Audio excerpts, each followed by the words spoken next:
নমস্কার। গল্পসঙ্গীর গল্পের আসরে আপনাদের সকলকে স্বাগত জানাই। আজ আপনাদের পড়ে শোনাব রবীন্দ্রনাথ ঠাকুরের লেখা গল্প ভাই ফোঁটা।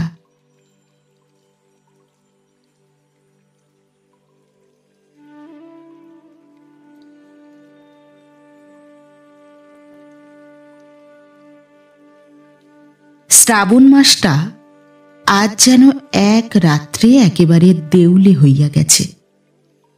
সমস্ত আকাশে কোথাও একটা ছেঁড়া মেঘের টুকরাও নাই।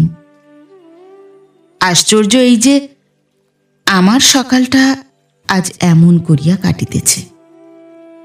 আমার বাগানের মেহেদি বেড়ার প্রান্তে শিরীষ গাছের পাতাগুলা ঝলমল করিয়া উঠিতেছে।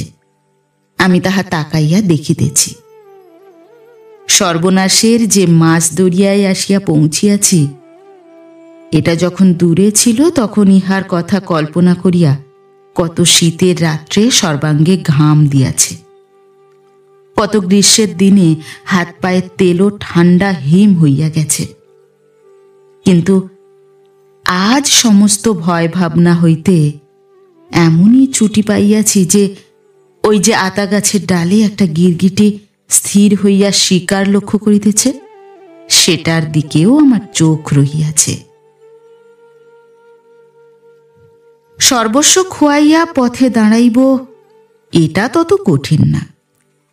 কিন্তু আমাদের বংশে যে সততার খ্যাতি আজ 3 পুরুষ চলিয়া আসিয়াছে, সেটা আমারই জীবনের উপর আছাড় খাইয়া চুরমার হইতে চলিল, সেই লজ্জাতেই আমার দিন রাত্রি স্বস্তি ছিল না।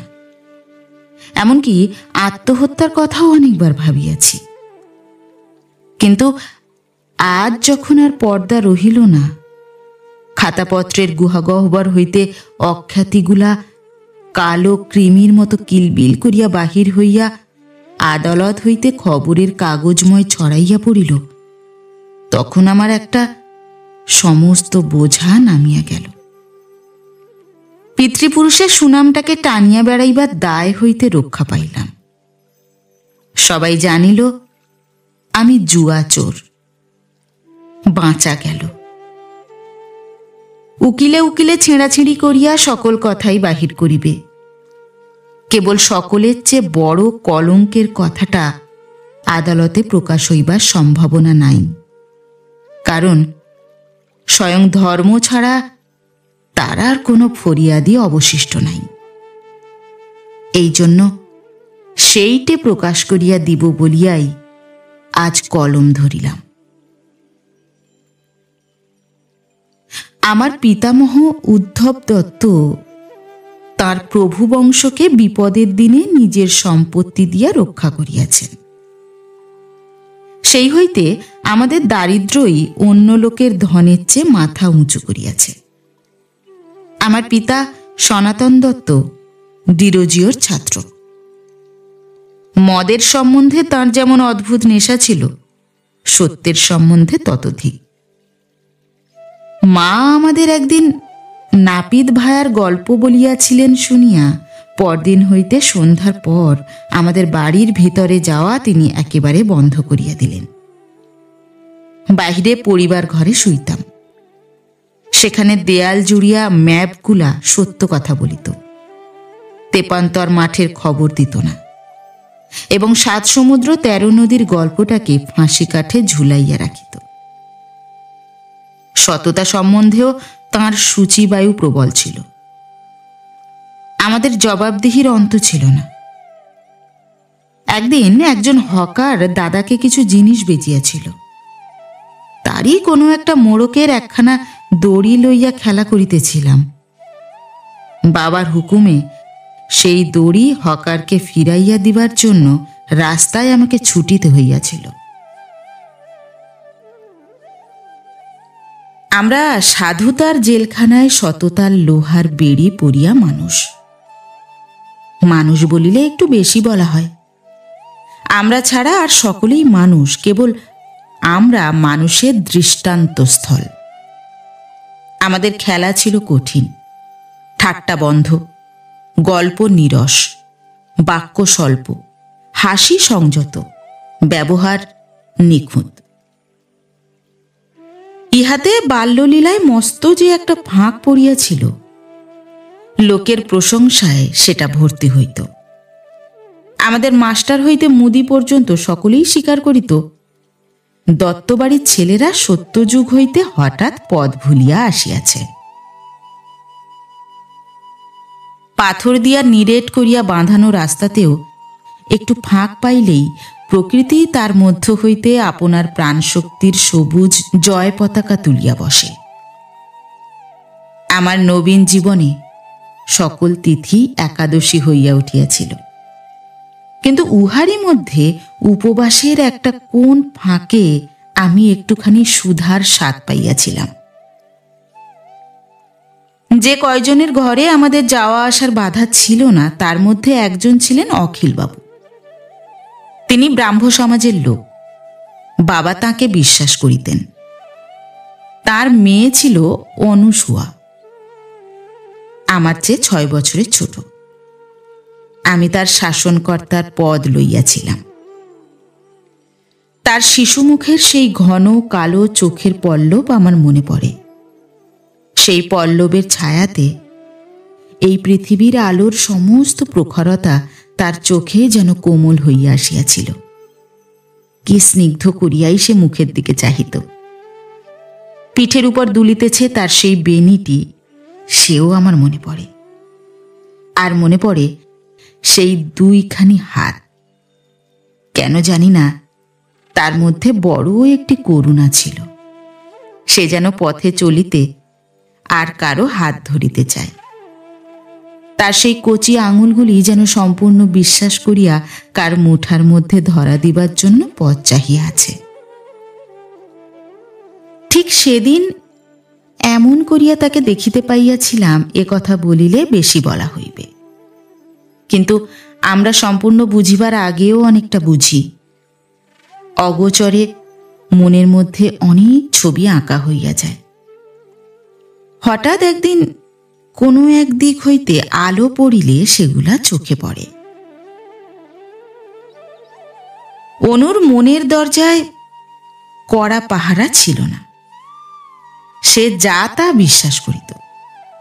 একে তো সে তার বুড়ি দাসীর কাছ হইতে বিশ্বতত্ত্ব সম্বন্ধে যে সমস্ত শিক্ষা লাভ করিয়াছিল, তা আমার সেই ম্যাপ টাঙানো পরিবার ঘরের জ্ঞান ভাণ্ডারের আবর্জনার মধ্যেও ঠাঁই পাইবার যোগ্য নয়।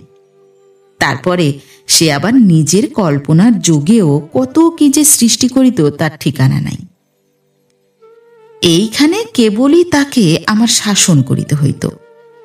কেবলই বলিতে হইত, অনু, এ সমস্ত মিথ্যা কথা, তা জানো?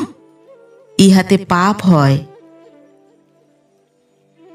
শুনিয়া অনুর 2 চোখে কালো পল্লবের ছায়ার উপর আবার একটা ভয়ের ছায়া পড়িত।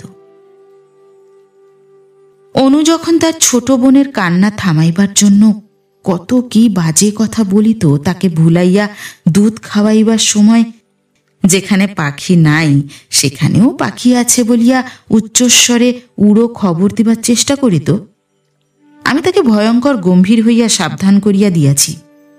বলিয়াছি, উহাকে যে মিথ্যা বলিতেছ, পরমেশ্বর সমস্ত শুনিতেছেন। এখনই তার কাছে তোমার মাপ চাওয়া উচিত। এমনই করিয়া আমি তাকে যত শাসন করিয়াছি, সে আমার শাসন মানিয়াছে। সে নিজেকে যতই অপরাধী মনে করিত, আমি ততই খুশি হইতাম। কড়া শাসনে মানুষের ভালো করিবার সুযোগ পাইলে নিজে যে অনেক শাসনে ভালো হইয়াছি, সেটার একটা দাম ফিরিয়া পাওয়া যায়। অনু আমাকে নিজের এবং পৃথিবীর অধিকাংশের তুলনায় অদ্ভুত ভালো বলিয়া জানিত। ক্রমে বয়স বাড়িয়াছে, স্কুল হইতে কলেজে গিয়াছি। অখিলবাবুর স্ত্রীর মনে মনে ইচ্ছা ছিল আমার মতো ভালো ছেলের সঙ্গে অনুর বিবাহ দেন। আমারও মনে এটা ছিল। কোনো কন্যার পিতার চোখ এড়াইবার মতো ছেলে আমি নই। কিন্তু একদিন শুনিলাম বিএল পাশ করা একটি টাটকা মুনসেফের সঙ্গে অনুর সম্বন্ধ পাকা হইয়াছে। আমরা গরিব, আমি তো জানিতাম, সেইটাতেই আমাদের দাম বাড়িয়াছে। কিন্তু কন্যার পিতার হিসাবের প্রণালী স্বতন্ত্র। বিসর্জনের প্রতিমা ডুবিল। একেবারে জীবনের কোন আড়ালে সে পড়িয়া গেল।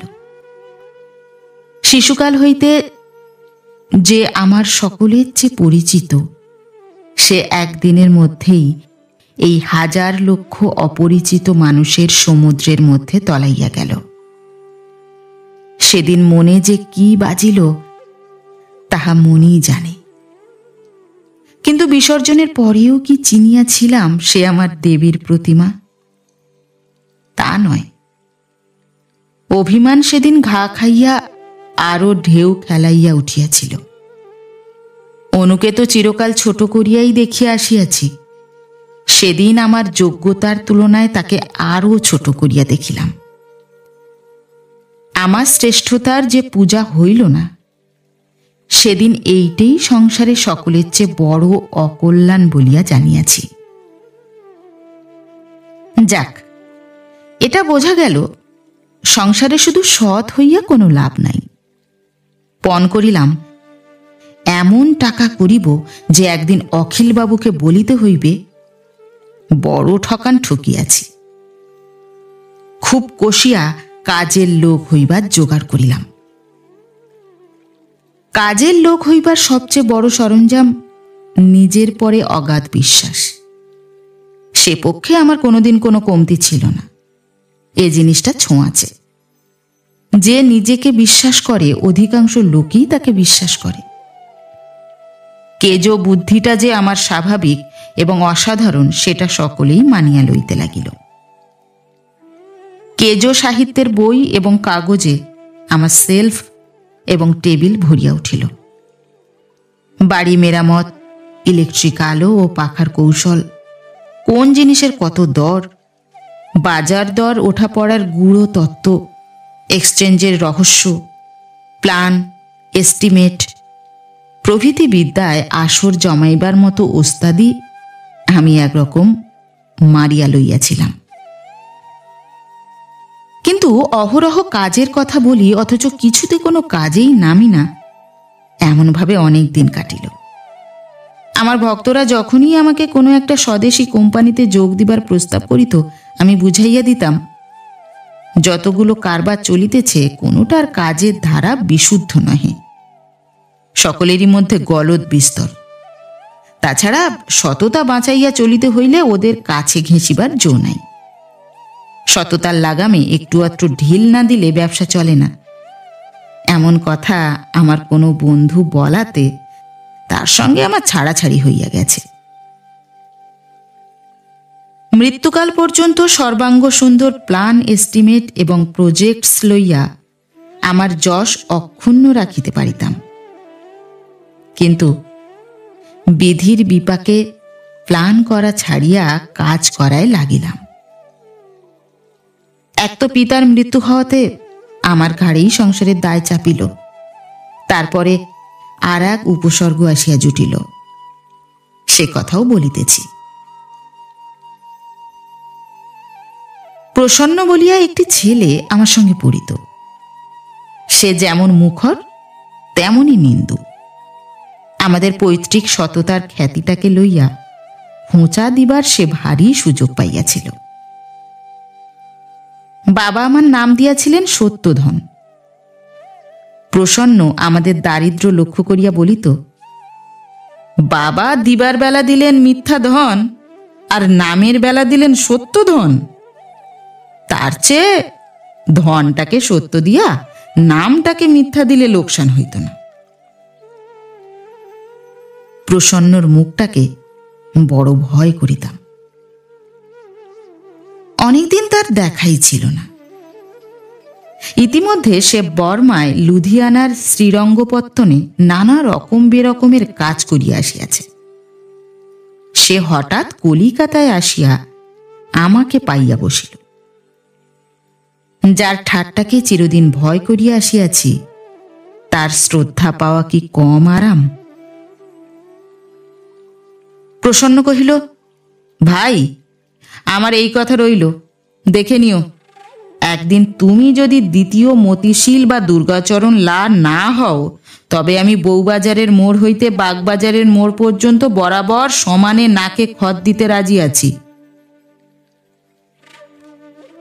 প্রসন্নর মুখে এত বড় কথাটা যে কতই বড়, তাহা প্রসন্নর সঙ্গে যারা এক ক্লাসে না পড়িয়াছে তারা বুঝিতেই পারিবে না। তার উপরে প্রসন্ন পৃথিবীটাকে খুব করিয়া চিনিয়া আসিয়াছে, উহার কথার দাম আছে। সে বলিল, কাজ বোঝে এমন লোক আমি ঢের দেখিয়াছি দাদা, কিন্তু তারাই সবচেয়ে পরে বিপদে। তারা বুদ্ধির জোরেই কিস্তি মাত করিতে চায়, ভুলিয়া যায় যে মাথার উপর ধর্ম আছেন। কিন্তু তোমাতে যে মণিকাঞ্চন যোগ, ধর্মকেও শক্ত করিয়া ধরিয়াছ, আবার কর্মের বুদ্ধিতেও তুমি পাকা। তখন ব্যবসা খেপা কলটাও পড়িয়াছিল। সকলেই স্থির করিয়াছিল বাণিজ্য ছাড়া দেশের মুক্তি নাই, এবং ইহাও নিশ্চিত বুঝিয়াছিল যে কেবলমাত্র মূলধনের জোগাড় হইলেই উকিল, মোক্তার, ডাক্তার, শিক্ষক, ছাত্র এবং ছাত্রদের বাপ দাদা সকলেই একদিনেই সকল প্রকার ব্যবসা পুরা দমে চালাইতে পারে। আমি প্রসন্নকে বলিলাম, আমার সম্বল নাই যে। সে বলিল, বিলক্ষণ, তোমার পৈতৃক সম্পত্তির অভাব কি? তখন হঠাৎ মনে হইল, প্রসন্ন তবে বুঝি এতদিন ধরিয়া আমার সঙ্গে একটা লম্বা ঠাট্টা করিয়া আসিতেছে। প্রসন্ন কহিল, ঠাট্টা নয় দাদা, সততাই তো লক্ষ্মীর সোনার পদ্ম। লোকের বিশ্বাসের উপরেই কারবার চলে, টাকায় নয়। পিতার আমল হইতেই আমাদের বাড়িতে পাড়ার কোনো কোনো বিধবা মেয়ে টাকা গচ্ছিত রাখিত। তারা সুদের আশা করিত না, কেবল এই বলিয়া নিশ্চিন্ত ছিল যে মেয়ে মানুষের সর্বত্রই ঠকিবার আশঙ্কা আছে, কেবল আমাদের ঘরেই নাই। সেই গচ্ছিত টাকা লইয়া স্বদেশী এজেন্সি খুলিলাম।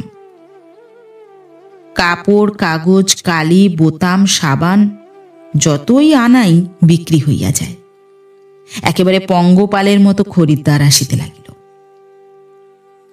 একটা কথা আছে, বিদ্যা যতই বাড়ে ততই জানা যায় যে কিছুই জানি না। টাকারও সেই দশা। টাকা যতই বাড়ে ততই মনে হয় টাকা নাই বলিলেই হয়। আমার মনের সেই রকম অবস্থায় প্রসন্ন বলিল, ঠিক যে বলিল তাহা নয়, আমাকে দিয়া বলাইয়া লইল যে খুচরা দোকানদারির কাজে জীবন দেওয়াটা জীবনের বাজে খরচ। পৃথিবী জুড়িয়া যেসব ব্যবসা, সেই তো ব্যবসা। দেশের ভিতরেই যে টাকা খাটে, সে টাকা ঘানির বলদের মতো অগ্রসর হয় না, কেবল ঘুরিয়া মরে। প্রসন্ন এমনই ভক্তিতে গদগদ হইয়া উঠিল যেন এমন নূতন অথচ গভীর জ্ঞানের কথা সে জীবনে আর কখনো শুনে নাই। তারপরে আমি তাকে ভারতবর্ষের তিসির ব্যবসার 7 বছরের হিসাব দেখাইলাম। কোথায় তিসি কত পরিমাণে যায়, কোথায় কত দূর, দর সবচেয়ে ওঠেই বা কত, নামেই বা কত, মাঠে ইহার দাম কত, জাহাজের ঘাটে ইহার দাম কত, চাষাদের ঘর হইতে কিনিয়া একদম সমুদ্র পারে চালান করিতে পারিলে এক লম্ফে কত লাভ হওয়া উচিত, কোথাও বা তাহার রেখা কাটিয়া, কোথাও বা তাহার শতকরা হিসাবের অঙ্ক ছকিয়া, কোথাও বা অনুলোম প্রণালীতে, কোথাও বা প্রতিলোম প্রণালীতে লাল এবং কালো কালিতে আমি অতি পরিষ্কার অক্ষরে লম্বা কাগজের 5-7 পৃষ্ঠা ভর্তি করিয়া যখন প্রসন্নর হাতে দিলাম, তখন সে আমার পায়ের ধুলা লইতে যায় আর কি। সে বলিল, মনে বিশ্বাস ছিল আমি এসব কিছু কিছু বুঝি, কিন্তু আজ হইতে দাদা তোমার সাকরে ধইলাম। আবার একটু প্রতিবাদও করিল, বলিল, যো ধ্রুবাণী পরিত্যাজ্য, মনে আছে তো? কি জানি, হিসাবে ভুল থাকিতেও পারে। আমার রোগ চড়িয়া গেল। ভুল যে নাই কাগজে কাগজে তাহার অকাট্য প্রমাণ বাড়িয়া চলিল। লোকসান যত প্রকারের হইতে পারে সমস্তকে সার বাঁধিয়া খাড়া করিয়াও মুনাফাকে কোনো মতেই 20-25 নিচে নামাইতে পারা গেল না।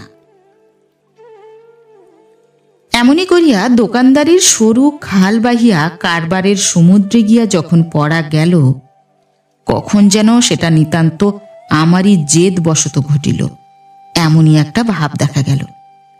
দায়িত্ব আমারই। একে দত্তবংশের সততা, তার উপরে সুদের লোভ, গচ্ছিত টাকা ফাঁপিয়া উঠিল। মেয়েরা গহনা বেচিয়া টাকা দিতে লাগিল। কাজে প্রবেশ করিয়া আর দিশা পাই না। প্ল্যানে যেগুলো দিব্য লাল এবং কালো কালির রেখায় ভাগ করা, কাজের মধ্যে সে বিভাগ খুঁজিয়া পাওয়া দায়। আমার প্ল্যানের রসভঙ্গ হয়, তাই কাজে সুখ পাই না। অন্তরাত্মা স্পষ্ট বুঝিতে লাগিল কাজ করিবার ক্ষমতা আমার নাই, অথচ সেটা কবুল করিবার ক্ষমতাও আমার নাই। কাজটা স্বভাবত প্রসন্নর হাতেই পড়িল, অথচ আমি যে কারবারের হর্তাকর্তা বিধাতা এছাড়া প্রসন্নর মুখে আর কথাই নাই।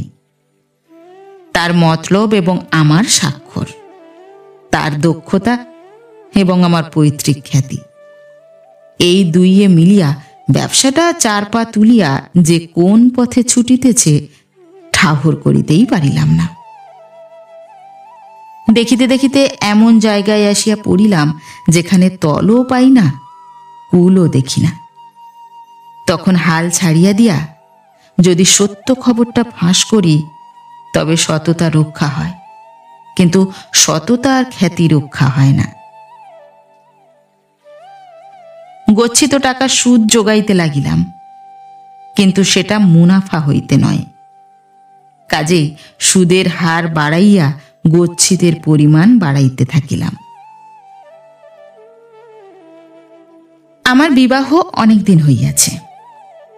আমি জানিতাম ঘরকন্যা ছাড়া আমার স্ত্রীর আর কোনো কিছুতেই খেয়াল নাই। হঠাৎ দেখি অগস্তের মতো এক গণ্ডুসে টাকার সমুদ্র শুষিয়া লইবার লোভ তারও আছে। আমি জানি না কখন আমারই মনের মধ্য হইতে এই হাওয়াটা আমাদের সমস্ত পরিবারে বহিতে আরম্ভ করিয়াছে। আমাদের চাকর, দাসী, দারোয়ান পর্যন্ত আমাদের কারবারে টাকা ফেলিতেছে। আমার স্ত্রীও আমাকে ধরিয়া পড়িল। সে কিছু কিছু গহনা বেচিয়া আমার কারবারে টাকা খাটাইবে। আমি ভৎসনা করিলাম, উপদেশ দিলাম, বলিলাম, লোভের মতো রিপু নাই, স্ত্রীর টাকা লই নাই। আরো একজনের টাকা আমি লইতে পারি নাই। অনু একটি ছেলে লইয়া বিধবা হইয়াছে। যেমন কৃপণ তেমনই ধনী বলিয়া তার স্বামীর খ্যাতি ছিল। কেহ বলিত 1.5 লক্ষ টাকা তার জমা আছে, কেহ বলিত আরো অনেক বেশি। লোকে বলিত কৃপণতায় অনু তার স্বামীর সহধর্মিণী। আমি ভাবিতাম তা হবেই তো, অনু তো তেমন শিক্ষা এবং সঙ্গ পায় নাই। এই টাকা কিছু খাটাইয়া দিবার জন্য সে আমাকে অনুরোধ করিয়া পাঠাইয়াছিল। লোভ হইল, দরকারও খুব ছিল, কিন্তু ভয়ে তার সঙ্গে দেখা পর্যন্ত করিতে গেলাম না। একবার যখন একটা বড় হুন্ডির মেয়াদ আসন্ন, এমন সময়ে প্রসন্ন আসিয়া বলিল, অখিলবাবুর মেয়ের টাকাটা এবার না লইলে নয়। আমি বলিলাম, যেরকম দশা শীত কাটাও আমার দ্বারা সম্ভব, কিন্তু ও টাকাটা লইতে পারিব না। প্রসন্ন কহিল, যখন হইতে তোমার ভরসা গেছে তখন হইতেই কারবারের লোকসান চলিতেছে। কপাল ঠুকিয়া লাগিলেই কপালের জোরও বাড়ে। কিছুতেই রাজি হইলাম না।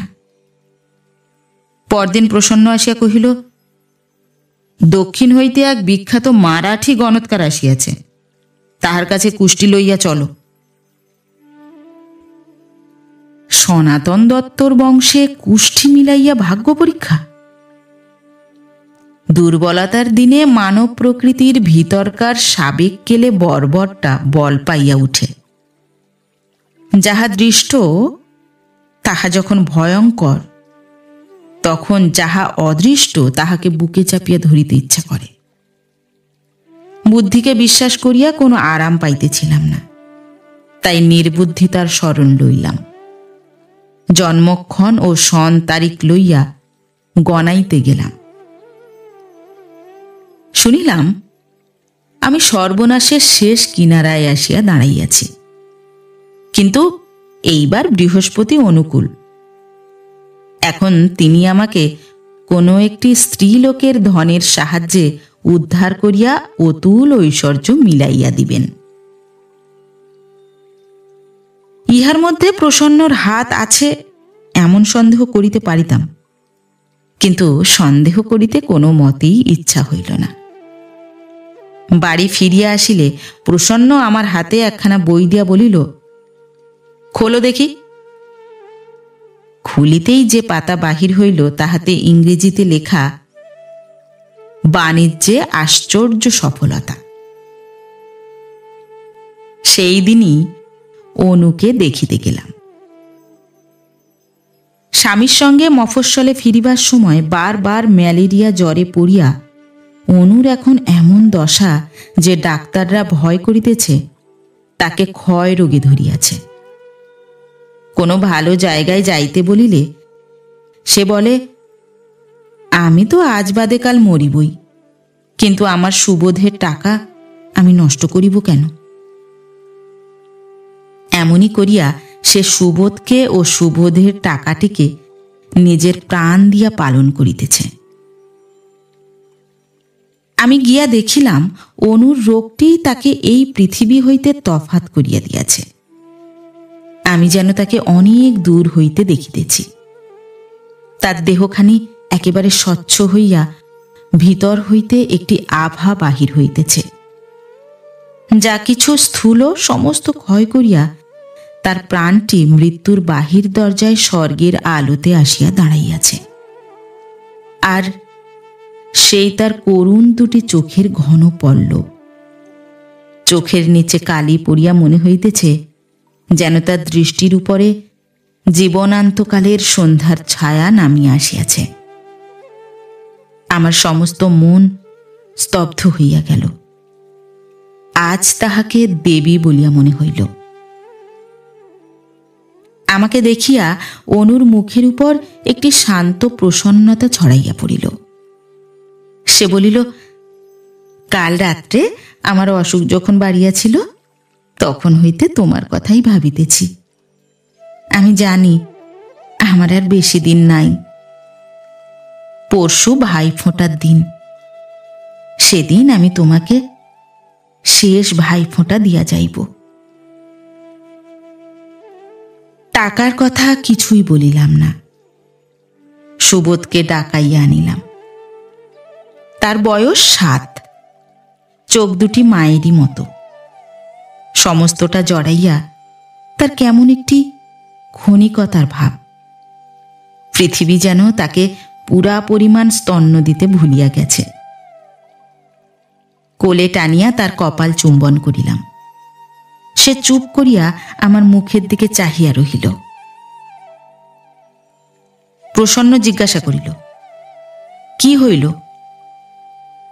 আমি বলিলাম, আজ আর সময় হইল না। সে কহিল, মেয়াদের আর 9 দিন মাত্র বাকি। অনুর সেই মুখখানি, সেই মৃত্যু সরোবরের পদ্মটি দেখিয়া অবধি সর্বনাশকে আমার তেমন ভয়ঙ্কর মনে হইতেছিল না। কিছুকাল হইতে হিসাবপত্র দেখা ছাড়িয়া দিয়াছিলাম। কুল দেখা যাইত না বলিয়া ভয়ে চোখ বুজিয়া থাকিতাম। মরিয়া হইয়া সই করিয়া যাইতাম, বুঝিবার চেষ্টা করিতাম না। ভাই ফোঁটার সকালবেলায় একখানা হিসাবের চুম্বক ফর্দ লইয়া জোর করিয়া প্রসন্ন আমাকে কারবারের বর্তমান অবস্থাটা বুঝাইয়া দিল। দেখিলাম মূলধনের সমস্ত তলা একেবারে ক্ষইয়া গেছে। এখন কেবলই ধারের টাকায় জল সেচিয়া না চলিলে নৌকা ডুবি হইবে। কৌশলে টাকার কথাটা পাড়িবার উপায় ভাবিতে ভাবিতে ভাই ফোঁটার নিমন্ত্রণে চলিলাম। দিনটা ছিল বৃহস্পতিবার। এখন হতবুদ্ধির তাড়ায় বৃহস্পতিবারকেও ভয় না করিয়া পারি না। যে মানুষ হতভাগা, নিজের বুদ্ধি ছাড়া আর কিছুকেই না মানিতে তার ভরসা হয় না। যাবার বেলায় মনটা বড় খারাপ হইল। অনুর জ্বর বাড়িয়াছে। দেখিলাম সে বিছানায় শুইয়া। নিচে মেঝের উপর চুপ করিয়া বসিয়া সুবোধ ইংরাজি ছবির কাগজ হইতে ছবি কাটিয়া আঠা দিয়া একটা খাতায় আঁটিতেছে। বারবেলা বাঁচাইবার জন্য সময়ের অনেক আগে আসিয়াছিলাম। কথা ছিল আমার স্ত্রীকেও সঙ্গে আনিব, কিন্তু অনুর সম্বন্ধে আমার স্ত্রীর মনের কোণে বোধ করি একটুখানি ঈর্ষা ছিল। তাই সে আসিবার সময় ছুতা করিল। আমিও পীড়াপিড়ি করিলাম না। অনু জিজ্ঞাসা করিল, বৌদিদি এলেন না? আমি বলিলাম, শরীর ভালো নাই।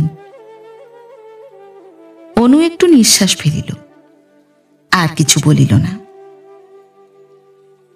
আমার মধ্যে একদিন যেটুকু মাধুর্য দেখা দিয়াছিল সেইটিকে আপনার সোনার আলোয় গলাইয়া শরতের আকাশ সেই রোগীর বিছানার উপর বিছাইয়াছিল। কত কথা আজ উঠিয়া পড়িল। সেই সব অনেক দিনের অতি ছোট কথা আমার আসন্ন সর্বনাশকে ছাড়াইয়া আজ কত বড় হইয়া উঠিল। কারবারের হিসাব ভুলিয়া গেলাম। ভাই ফোঁটার খাওয়া খাইলাম। আমার কপালে সেই মরণের যাত্রী দীর্ঘায়ু কামনার ফোঁটা পড়াইয়া আমার পায়ের ধুলা লইল। আমি গোপনে চোখ মুছিলাম। ঘরে আসিয়া বসিলে সে একটি টিনের বাক্স আমার কাছে আনিয়া রাখিল। বলিল, সুবোধের জন্য এই যা কিছু এতদিন আগলাইয়া রাখিয়াছি তোমাকে দিলাম, আর সেই সঙ্গে সুবোধকেও তোমার হাতে দিলাম। এখন নিশ্চিন্ত হইয়া মরিতে পারিব।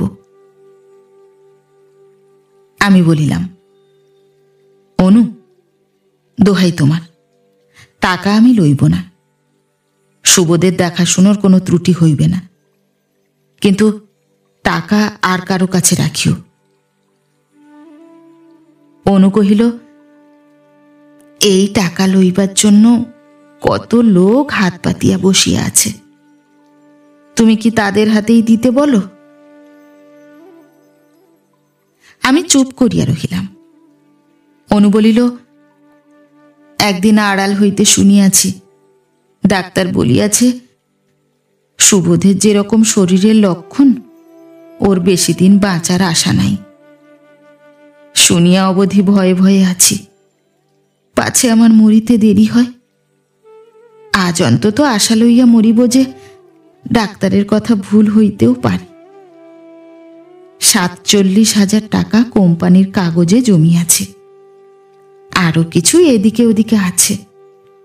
ওই টাকা হইতে সুবোধের পথ্য ও চিকিৎসা ভালো করিয়াই চলিতে পারিবে। আর যদি ভগবান অল্প বয়সেই উহাকে টানিয়া লন, তবে এই টাকা উহার নামে একটা কোনো ভালো কাজে লাগাইও। আমি কহিলাম, অনু, আমাকে তুমি যত বিশ্বাস করো আমি নিজেকে তত বিশ্বাস করি না। শুনিয়া অনু একটু মাত্র হাসিল। আমার মুখে এমন কথা মিথ্যা বিনয়ের মতো শোনায়। বিদায়কালে অনু বাক্স খুলিয়া কোম্পানির কাগজ ও কয়েক কেতা নোট বুঝাইয়া দিল।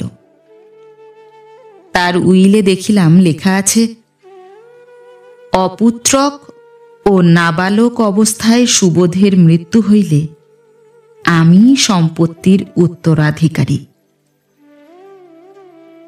আমি বলিলাম, আমার স্বার্থের সঙ্গে তোমার সম্পত্তি কেন এমন করিয়া জড়াইলে?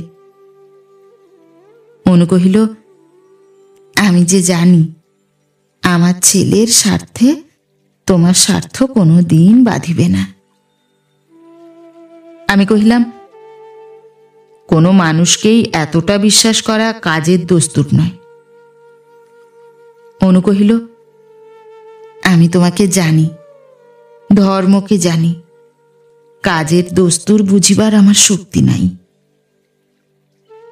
বাক্সের মধ্যে গহনা ছিল, সেগুলি দেখাইয়া সে বলিল, সুবোধ যদি বাঁচে ও বিবাহ করে তবে বৌমাকে এই গহনা ও আমার আশীর্বাদ দিও। আর এই পান্নার কণ্ঠিটি বৌদিদিকে দিয়া বলিও আমার মাথার দিব্য, তিনি যেন গ্রহণ করেন। এই বলিয়া অনু যখন ভূমিষ্ঠ হইয়া আমাকে প্রণাম করিল, তার দুই চোখ জলে ভরিয়া উঠিল। উঠিয়া দাঁড়াইয়া তাড়াতাড়ি সে মুখ ফিরাইয়া চলিয়া গেল। এই আমি তার শেষ প্রণাম পাইয়াছি। ইহার 2 দিন পরেই সন্ধ্যার সময় হঠাৎ নিঃশ্বাস বন্ধ হইয়া তার মৃত্যু হইল। আমাকে খবর দিবার সময় পাইল না। ভাইফোঁটার নিমন্ত্রণ সারিয়া টিনের বাক্স হাতে গাড়ি হইতে বাড়ির দরজায় যেমনই নামিলাম, দেখি প্রসন্ন অপেক্ষা করিয়া আছে। জিজ্ঞাসা করিল, দাদা, খবর ভালো তো? আমি বলিলাম, এ টাকায় কেহ হাত দিতে পারিবে না। প্রসন্ন কহিল, কিন্তু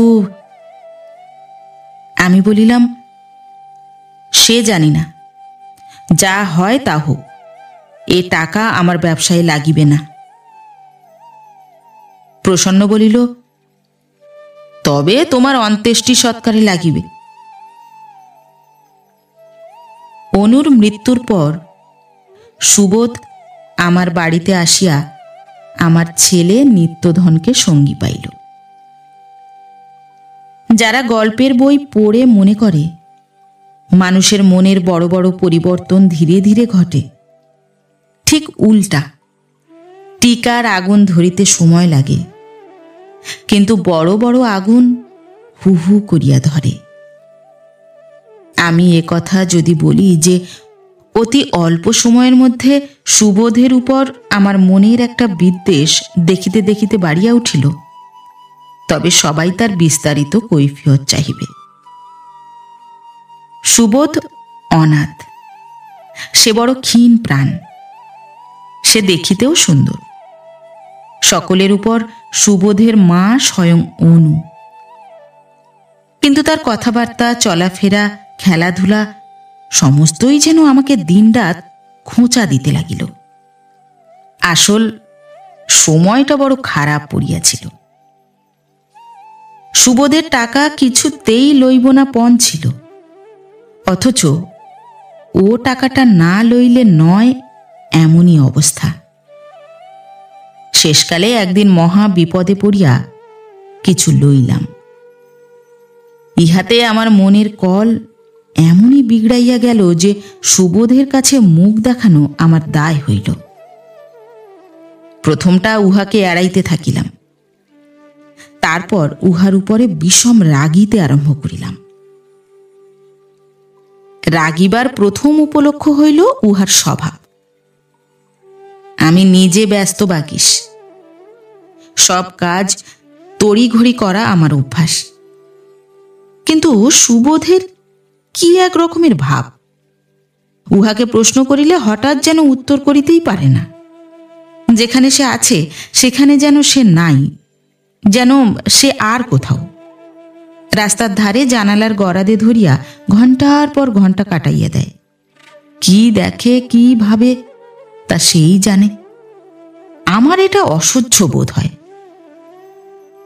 সুবোধ বহুকাল হইতে রুগ্ন মায়ের কাছে মানুষ। সমবয়সী খেলার সঙ্গী কেউ ছিল না, তাই সে বরাবর আপনার মনকে লইয়াই আপনি খেলা করিয়াছে। এইসব ছেলের মুশকিল এই যে ইহারা যখন শোক পায় তখন ভালো করিয়া কাঁদিতেও জানে না, শোক ভুলিতেও জানে না। এই জন্যই সুবোধকে ডাকিলে হঠাৎ সাড়া পাওয়া যাইত না, এবং কাজ করিতে বলিলে সে ভুলিয়া যাইত। তার জিনিসপত্র সে কেবলই হারাইত। তাহা লইয়া বকিলে চুপ করিয়া মুখের দিকে চাহিয়া থাকিত, যেন সেই চাহিয়া থাকাই তার কান্না। আমি বলিতে লাগিলাম, এর দৃষ্টান্ত যে আমার ছেলের পক্ষে বড় খারাপ। আবার মুশকিল এই যে ইহাকে দেখিয়া অবধি নিত্যর ইহাকে ভারী ভালো লাগিয়াছে। তার প্রকৃতি সম্পূর্ণ অন্যরকম বলিয়াই ইহার প্রতি টানও যেন তার বেশি হইল।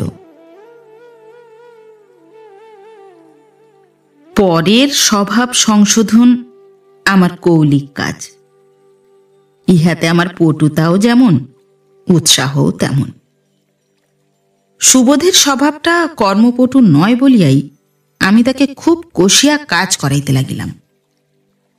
যতবারই সে ভুল করিত ততবারই নিজেকে দিয়া তার সে ভুল শোধরাইয়া লইতাম। আবার তার আর এক অভ্যাস, সেটা তার মায়েরও ছিল। সে আপনাকে এবং আপনার চারিদিককে নানা রকম করিয়া কল্পনা করিত। জানালার সামনেই যে জামরুল গাছ ছিল সেটাকে সে কি একটা অদ্ভুত নাম দিয়াছিল। স্ত্রীর কাছে শুনিয়াছি একলা দাঁড়াইয়া সেই গাছটার সঙ্গে সে কথা কহিত। বিছানাটাকে মাঠ আর বালিশগুলাকে গরুর পাল মনে করিয়া শোবার ঘরে বসিয়া রাখালি করাটা যে কত মিথ্যা, ইহা তার নিজের মুখে কবুল করাইবার অনেক চেষ্টা করিয়াছি। সে জবাবই করে না। আমি যতই তাকে শাসন করি আমার কাছে তার ত্রুটি ততই বাড়িয়া চলে। আমাকে দেখিলেই সে থতমত খাইয়া যায়। আমার মুখের সাদা কথাটাও সে বুঝিতে পারে না। আর কিছু নয়, হৃদয় যদি রাগ করিতে শুরু করে এবং নিজেকে সামলাইবার মতো বাহির হইতে কোনো ধাক্কা যদি সে না পায়, তবে রাগটা আপনাকে আপনিই বাড়াইয়া চলে, নূতন কারণের অপেক্ষা রাখে না। যদি এমন মানুষকে দু চারবার মূর্খ বলি যার জবাব দিবার সাধ্য নাই, তবে সেই দু চারবার বলাটাই পঞ্চমবারকার বলাটাকে সৃষ্টি করে। কোনো উপকরণের দরকার হয় না। সুবোধের উপর কেবলই বিরক্ত হইয়া ওঠা আমার মনের এমনই অভ্যাস হইয়াছিল যে সেটা ত্যাগ করা আমার সাধ্যই ছিল না। এমনই করিয়া 5 বছর কাটিল। সুবোধের বয়স যখন 12, তখন তার কোম্পানির কাগজ এবং গহনাপত্র গলিয়া গিয়া আমার হিসাবের খাতায় গোটাকত কালির অঙ্কে পরিণত হইল। মনকে বুঝাইলাম, অনু তো উইলে আমাকেই টাকা দিয়াছে। মাঝখানে সুবোধ আছে বটে, কিন্তু ও তো ছায়া, নাই বলিলেই হয়। যে টাকাটা নিশ্চয়ই পাইব সেটাকে আগে ভাগে খরচ করিলে অধর্ম হয় না। অল্প বয়স হইতেই আমার বাতের ব্যামো ছিল, কিছুদিন হইতে সেইটে অত্যন্ত বাড়িয়া উঠিয়াছে। যারা কাজের লোক তাদের স্থির করিয়া রাখিলে তারা চারিদিকের সমস্ত লোককে অস্থির করিয়া তোলে। সে কয়দিন আমার স্ত্রী, আমার ছেলে, সুবোধ, বাড়ির চাকর বাকর কারো শান্তি ছিল না। এদিকে আমার পরিচিত যে কয়জন বিধবা আমার কাছে টাকা রাখিয়াছিল, কয়েক মাস তাদের সুদ বন্ধ। পূর্বে এমন কখনো ঘটিতে দিই নাই। এই জন্য তারা উদ্বিগ্ন হইয়া আমাকে তাগিদ করিতেছে। আমি প্রসন্নকে তাগিদ করি, সে কেবলই দিন ফিরায়। অবশেষে যেদিন নিশ্চিত দিবার কথা সেদিন সকাল হইতে পাওনাদাররা বসিয়া আছে, প্রসন্নর দেখা নাই। নিত্যকে বলিলাম, সুবোধকে ডাকিয়া দাও। সে বলিল, সুবোধ শুইয়া আছে। আমি মহা রাগিয়া বলিলাম, শুইয়া আছে? এখন বেলা 11টা, এখন সে শুইয়া আছে? সুবোধ ভয়ে ভয়ে আসিয়া উপস্থিত হইল। আমি বলিলাম, প্রসন্নকে যেখানে পাও ডাকিয়া আনো। সর্বদা আমার 5 ফরমাস খাটিয়া সুবোধ এ সকল কাজে পাকা হইয়াছিল। কাকে কোথায় সন্ধান করিতে হইবে সমস্তই তার জানা।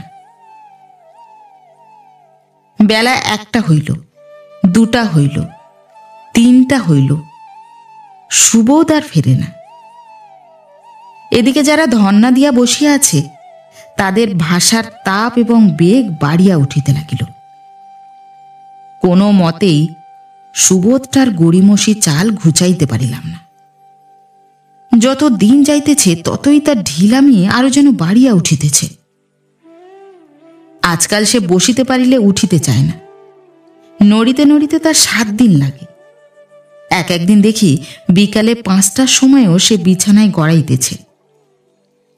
সকালে তাকে বিছানা হইতে জোর করিয়া উঠাইয়া দিতে হয়। চলিবার সময় যেন পায়ে পায়ে জড়াইয়া চলে। আমি সুবোধকে বলিতাম, জন্ম কুঁড়ে, কুঁড়েমির মহামহোপাধ্যায়। সে লজ্জিত হইয়া চুপ করিয়া থাকিত। একদিন তাকে বলিয়াছিলাম, বল দেখি, প্রশান্ত মহাসাগরের পরে কোন মহাসাগর? যখন সে জবাব দিতে পারিল না, আমি বলিলাম, সে হচ্ছে তুমি, আলস্য মহাসাগর। পারতপক্ষে সুবোধ কোনোদিন আমার কাছে কাঁদে না, কিন্তু সেদিন তার চোখ দিয়া ঝরঝর করিয়া জল পড়িতে লাগিল। সে মার গালি সব সহিতে পারিত, কিন্তু বিদ্রূপ তার মর্মে গিয়া বাজিত। বেলা গেল, রাত হইল, ঘরে কেহ বাতি দিল না। আমি ডাকাডাকি করিলাম, কেহ সাড়া দিল না। বাড়ি শুদ্ধ সকলের উপর আমার রাগ হইল। তারপরে হঠাৎ আমার সন্দেহ হইল, হয়তো প্রসন্ন সুদের টাকা সুবোধের হাতে দিয়াছে, সুবোধ তাই লইয়া পালাইয়াছে। আমার ঘরে সুবোধের যে আরাম ছিল না সে আমি জানিতাম। ছেলেবেলা হইতে আরাম জিনিসটাকে অন্যায় বলিয়াই জানি, বিশেষত ছোট ছেলের পক্ষে। তাই এ সম্বন্ধে আমার মনে কোনো পরিতাপ ছিল না। কিন্তু তাই বলিয়া সুবোধ যে টাকা লইয়া পালাইয়া যাইতে পারে, ইহা চিন্তা করিয়া আমি তাকে কপট অকৃতজ্ঞ বলিয়া মনে মনে গালি দিতে লাগিলাম। এই বয়সেই চুরি আরম্ভ করিল, ইহার গতি কি হইবে? আমার কাছে থাকিয়া আমাদের বাড়িতে বাস করিয়াও ইহার এমন শিক্ষা হইল কি করিয়া? সুবোধ যে টাকা চুরি করিয়া পালাইয়াছে এ সম্বন্ধে আমার মনে কোনো সন্দেহ রহিল না।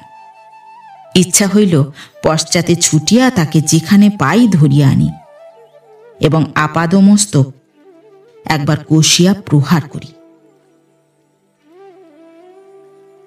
এমন সময় আমার অন্ধকার ঘরে সুবোধ আসিয়া প্রবেশ করিল। তখন আমার এমন রাগ হইয়াছে যে চেষ্টা করিয়াও আমার কণ্ঠ দিয়া কথা বাহির হইল না। সুবোধ বলিল, টাকা পাই নাই।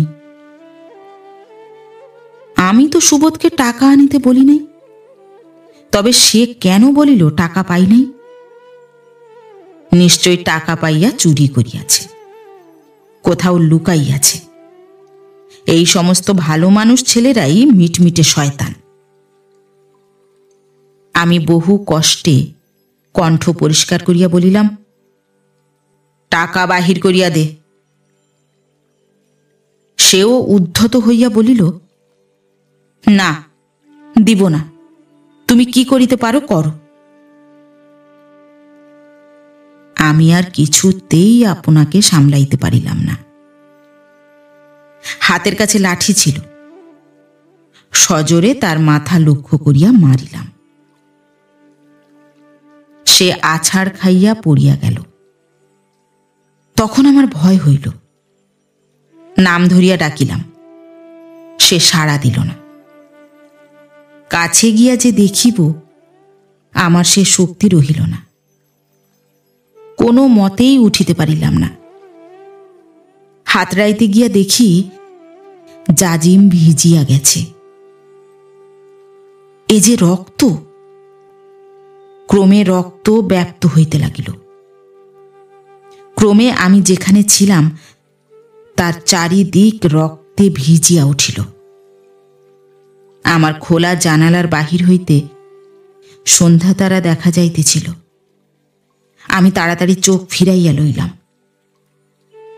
আমার হঠাৎ কেমন মনে হইল সন্ধ্যা তারাটি ভাই ফোঁটার সেই চন্দনের ফোঁটা। সুবোধের উপর আমার এতদিনকার যে অন্যায় বিদ্বেষ ছিল, সে কোথায় এক মুহূর্তে ছিন্ন হইয়া গেল। সে যে অনুর হৃদয়ের ধন। মায়ের কোল হইতে ভ্রষ্ট হইয়া সে যে আমার হৃদয়ে পথ খুঁজিতে আসিয়াছিল। আমি এ কি করিলাম, এ কি করিলাম? ভগবান, আমাকে এ কি বুদ্ধি দিলে? আমার টাকার কি দরকার ছিল? আমার সমস্ত কারবার ভাসাইয়া দিয়া সংসারে কেবল এই রুগ্ন বালকটির কাছে যদি ধর্ম রাখিতাম, তাহা হইলে যে আমি রক্ষা পাইতাম। ক্রমে ভয় হইতে লাগিল পাছে কেহ আসিয়া পড়ে, পাছে ধরা পড়ি। প্রাণপণে ইচ্ছা করিতে লাগিলাম কেহ যেন না আসে, আলো যেন না আনে, এই অন্ধকার যেন মুহূর্তের জন্য না ঘোচে, যেন কাল সূর্য না ওঠে, যেন বিশ্ব সংসার একেবারে সম্পূর্ণ মিথ্যা হইয়া এমনইতর নিবিড় কালো হইয়া আমাকে আর এই ছেলেটিকে চিরদিন ঢাকিয়া রাখে। পায়ের শব্দ শুনিলাম। মনে হইল কেমন করিয়া পুলিশ খবর পাইয়াছে। কি মিথ্যা কৈফিয়ত দিব তাড়াতাড়ি সেইটে ভাবিয়া লইতে চেষ্টা করিলাম, কিন্তু মন একেবারেই ভাবিতে পারিল না। ধড়াস করিয়া দরজাটা পড়িল। ঘরে কে প্রবেশ করিল। আমি আপাদমস্তক চমকিয়া উঠিলাম। দেখিলাম তখনও রৌদ্র আছে। ঘুমাইয়া পড়িয়াছিলাম। সুবোধ ঘরে ঢুকিতেই আমার ঘুম ভাঙিয়াছে। সুবোধ হাটখোলা, বড়বাজার, বেলেঘাটা প্রভৃতি যেখানে যেখানে প্রসন্ন দেখা পাইবার সম্ভাবনা ছিল, সমস্ত দিন ধরিয়া সব জায়গায় খুঁজিয়াছে। যে করিয়াই হোক তাহাকে যে আনিতে পারে নাই, এই অপরাধের ভয়ে তার মুখ ম্লান হইয়া গিয়াছিল। এতদিন পরে দেখিলাম কি সুন্দর তার মুখখানি, কি করুণায় ভরা তার দুইটি চোখ। আমি বলিলাম, আয় বাবা সুবোধ, আয়, আমার কোলে আয়। সে আমার কথা বুঝিতেই পারিল না। ভাবিল আমি বিদ্রূপ করিতেছি। ফ্যাল ফ্যাল করিয়া আমার মুখের দিকে তাকাইয়া রহিল এবং খানিকক্ষণ দাঁড়াইয়া মূর্ছিত হইয়া পড়িয়া গেল। মুহূর্তে আমার বাতের পঙ্গুতা কোথায় চলিয়া গেল। আমি ছুটিয়া গিয়া কোলে করিয়া তাহাকে বিছানায় আনিয়া ফেলিলাম। কুঁজায় জল ছিল, তার মুখে মাথায় ছিটা দিয়া কিছুতেই তার চৈতন্য হইল না। ডাক্তার ডাকিতে পাঠাইলাম। ডাক্তার আসিয়া তার অবস্থা দেখিয়া বিস্মিত হইলেন। বলিলেন, এ যে একেবারে ক্লান্তির চরম সীমায় আসিয়াছে, কি করিয়া এমন হওয়া সম্ভব হইল? আমি বলিলাম, আজ কোনো কারণে সমস্ত দিন উহাকে পরিশ্রম করিতে হইয়াছে। তিনি বলিলেন, এ তো একদিনের কাজ নয়, বোধহয় দীর্ঘকাল ধরিয়া ইহার ক্ষয় চলিতেছিল, কেহ লক্ষ্য করে নাই। উত্তেজক ঔষধ ও পথ্য দিয়া ডাক্তার তার চৈতন্য সাধন করিয়া চলিয়া গেলেন। বলিলেন, বহু যত্নে যদি দৈবাৎ বাঁচিয়া যায় তো বাঁচিবে, কিন্তু ইহার শরীরের প্রাণশক্তি নিঃশেষ হইয়া গেছে। বোধ করি শেষ কয়েকদিন এ ছেলে কেবলমাত্র মনের জোরে চলাফেরা করিয়াছে। আমি আমার রোগ ভুলিয়া গেলাম। সুবোধকে আমার বিছানায় শুয়াইয়া দিন রাত তার সেবা করিতে লাগিলাম। ডাক্তারের যে ফি দিব এমন টাকা আমার ঘরে নাই। স্ত্রীর গহনার বাক্স খুলিলাম, সেই পান্নার কণ্ঠিটি তুলিয়া লইয়া স্ত্রীকে দিয়া বলিলাম, এইটি তুমি রাখো। বাকি সবগুলি লইয়া বন্ধক দিয়া টাকা লইয়া আসিলাম। কিন্তু টাকায় তো মানুষ বাঁচে না। উহার প্রাণ যে আমি এতদিন ধরিয়া দলিয়া নিঃশেষ করিয়া দিয়াছি। যে স্নেহের অন্ন হইতে উহাকে দিনের পর দিন বঞ্চিত করিয়া রাখিয়াছি, আজ যখন তাহার হৃদয় ভরিয়া তাহাকে আনিয়া দিলাম, তখন সে আর তাহা গ্রহণ করিতে পারিল না। শূন্য হাতে তার মার কাছে সে ফিরিয়া গেল।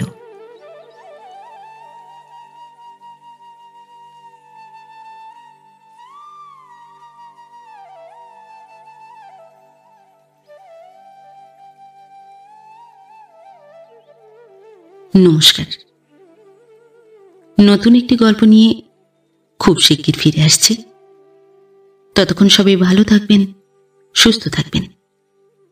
গল্প পাঠ কেমন লাগলো অবশ্যই কমেন্ট করে জানাবেন এবং ভিন্ন ভিন্ন স্বাদের অডিও স্টোরি শোনার জন্য অবশ্যই চ্যানেলটি সাবস্ক্রাইব করবেন। ধন্যবাদ।